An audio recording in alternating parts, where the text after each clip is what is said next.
بسم الله الرحمن الرحیم. زما ورونو خویندو زه کونډه یم، زما خاوند وفات شوی دی. دا دویم کال دی، په 2020 کې زما خاوند وفات شوی دی.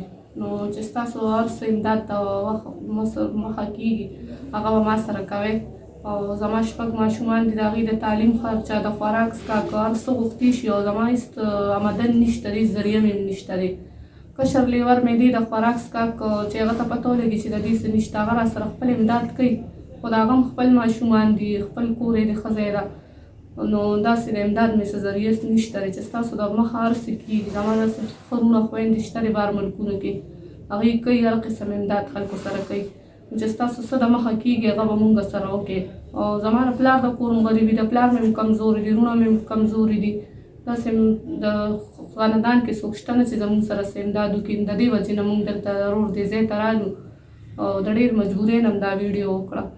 نو ستاسو به مهرباني چې ستاسو د مخه هر څه کېږي مونږ سره به امداد کوئ. او بل زما میمه سره خوا کې ناسته ده، خو هغوی له خبرې نه ورځي، نه شي کولی خبرې. نو زما 2 خویندې دي، د هغوی رشته مونږ کول غواړو. هر ځای کې ښه رشته وي، ښه خلک وي، د هغوی رشته مونږ کول غواړو. ستاسو به دا مهرباني مونږ سره احسان به مې چې هر ځای کې ښه رشتې مونږ د دې رشته کول غواړو. زموږ پلار بوډا دی، مور هم کمزورې ده، پردی کار کوي او ابو هم پردي ځای کې هلته چاچا دی، هغوی کارخانانو کوي.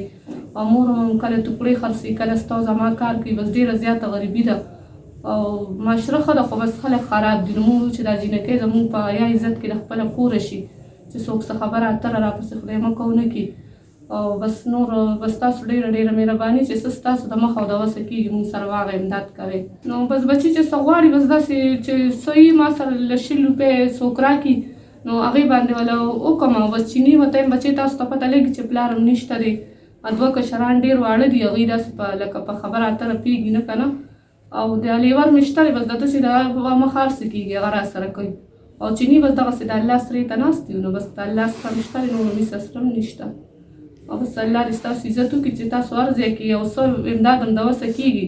زما د ابو نمبر به مونږ په سکرین باندې ورکړو، په هغې به مونږ سره امداد کوئ. نو ولې نه دوی به را سره کوي چې څه خبر شي چې څه ضرورت مې او دوی قرضدار زما لپاره راوالي. زما ماشومان له د اختر کپړې په قرض په دار په هر څه چې دوی وکړي لکه نه هم دغه کوي. خو بس پلار هم کمزوري دی، بېوسه دی، او کشر ورور هم دی، هغه هم ښه دی، خو هغه هم داسې څه لږ ډېره نشه کوي، چرس کوي، لږ خوا دې خوا ګډ وډ دی.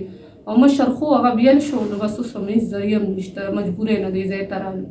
بس تاسو به ډېر احسان یي مونږ سره چې ستاسو څه د مخه کېږي مونږ سره به امداد کوئ.